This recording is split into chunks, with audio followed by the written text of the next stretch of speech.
What's up, my fellow Potsies? Welcome back to another video. Today we are going to talk about traveling with POTS syndrome, strategies, what I did wrong this weekend in New York, and yeah, let's take it from there. We are in Jersey, walking to a gym right now.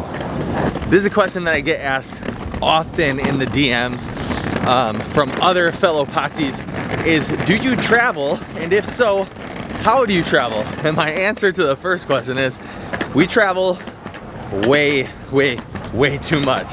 We travel somewhere like, what, once a month this past year? We have once a month. Once a month this past year. For the work that we do, for some of the work that we do, and to hang out with friends, stuff like that. So we are on a plane at least once a month. And when I tell people that, they're like, how do you do it? Isn't it dangerous?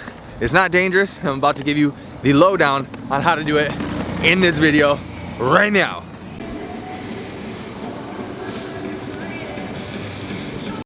So we are at a gym. We are at Kratos Performance in New Jersey, and thankfully the owner gave me some elements. So I put this in my water. First, electrolyte supplement that I've taken this entire trip, bringing me back to life. So one of the things I think is super important when it comes to POTS and traveling is making sure that you get in movement before you sit on the plane. So a lot of people get bloated and get edema and stuff when they get on a plane due to sitting, you know, on the plane at a high altitude and stuff like that. So I think that it's really extremely important to get movement in before you go on the plane. And not just for POTS people, actually, also for like normal people who aren't chronically ill, chronically sick. So that's what we are doing. And the day that we actually flew to New York, New Jersey area, we did the same thing. I'll put some clips right here of that workout. But yeah, we are here at the gym. We're gonna get in some workout, get in some movement, hydrate, and then we gotta get on our way because we're actually running a little bit late right now. All right, so one of the biggest questions that I get is, with traveling for someone with POTS, what about edema and blood pooling? And this is why I think that working out before a flight is so important, because working out, as you know, improves circulation, it helps circulation. So if you get the blood moving beforehand, the chances of bad blood pooling and edema go down significantly. I've told clients of mine to do this before flights, and I do it myself almost every single time before I fly. I'm serious about this one. This really tends to help. And I want to make it clear too that it doesn't have to be an intense CrossFit workout. It doesn't even have to be a really intense workout. It could be like a walk for a little while. But as long as you're doing something before you get on a flight or a long ride, like a long drive, that's better than nothing. The second portion to this is making sure that you're well hydrated enough. The biggest mistake that I made on this trip was I didn't bring electrolytes, or, you know, I didn't bring electrolytes with me, and I didn't drink enough water just in general. So as long as you're hydrating well before you get on the flight or before your long car ride, and you're working out a little bit beforehand, you are setting yourself up for success. Midtown tunnel from where?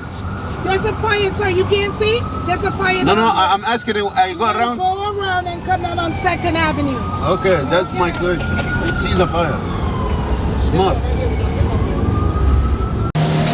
All right, we've made it to the airport after training. So I told you guys, what was my last clip? Getting movement in. The next thing and most important thing is making sure that you're hydrated before you get on a flight, right?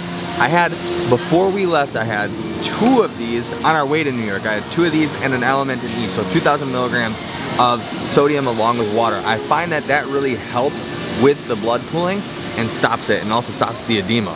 Funny enough, salt and water helps flush that out. So we're kind of like, we're behind on the hydration portion, but we're gonna drink this second one, put another element in here, and then also make sure that we are fed. This is another thing that people miss out on, is they just don't eat, they're not fueled properly to go and to make the thing happen. I'm gonna eat, we'll talk about the next points after. So we are back in town, we're back and ready to get to work. I'm so happy to be back home and back to the routine, I'm not even gonna lie. Something about traveling, right? I travel so much for the other stuff that I do, and I've realized I really like to be home and on my routine. So anyway, let's get back to the topic of this video. my third and final point on this is the mindset of traveling. It's so big because oftentimes I talk to people in the DMs or maybe an email comes through and they ask me, isn't traveling dangerous for somebody with POTS? And my question is always, why would it be dangerous for somebody with POTS? There's no correlation, there's no association there. Really what I think it is people need to get their mind right and realize nothing bad is gonna happen just because I'm outside of my comfortable environment. I'm gonna say what I always say, you have to get comfortable getting uncomfortable. The only way to condition yourself to be able to go travel is to expose yourself to that travel. You're not just randomly gonna wake up one day and be like, traveling's all right, let's go travel. I'm feeling better, let's go. No, you have to try it. You have to do little stints of time in a car. You have to try taking a short flight. Whatever it is, you have to try. You have to condition yourself. The same way that you work out, slowly but surely, we get to the point where we can do longer workouts and we feel good about it and we know that we're not in danger. Let me talk to you guys real quick about what I did wrong in New York and New Jersey. So we got to New Jersey, I filled up my water bottle, and the first thing that I realized was that I had forgotten my element. I forgot my element. And let me tell you something, I freaking paid for it. We had one day where we walked 11 miles almost. I think it was 11 miles, 25K plus steps or whatever, and I was beat. I was dragging because I didn't have enough electrolytes. This is why electrolytes are such an important piece of the puzzle, because I was drinking enough water, but I wasn't actually getting seriously hydrated because I didn't have the salt to help me really hold on to the water, the potassium, the magnesium, things of that nature. I just wasn't actually hydrated. So if there's one piece of advice that I can seriously give you guys that you need to adhere to while you're traveling, it is the hydration piece. It is the electrolyte piece. Remember, you can take electrolytes on a plane. You can take it in your pocket, fill up your water at the airport, and then put the electrolytes in, drink it before you get on a flight or sip it throughout the flight. Don't make the same mistake that I made.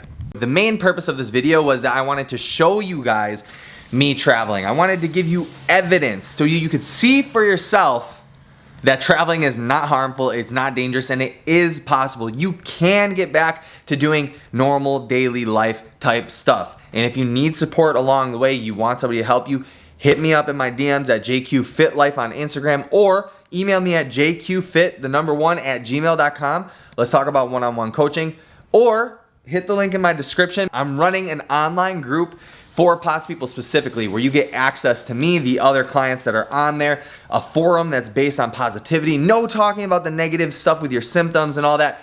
Only positive talk goes on there. The first 25 people that sign up for it will get it for a cheaper rate. You get a workout program, you get a whole bunch of support in there. So guys, remember, like the video if you did like it, subscribe if you are new, hit me up, let's get in contact and talk about coaching or workout programs.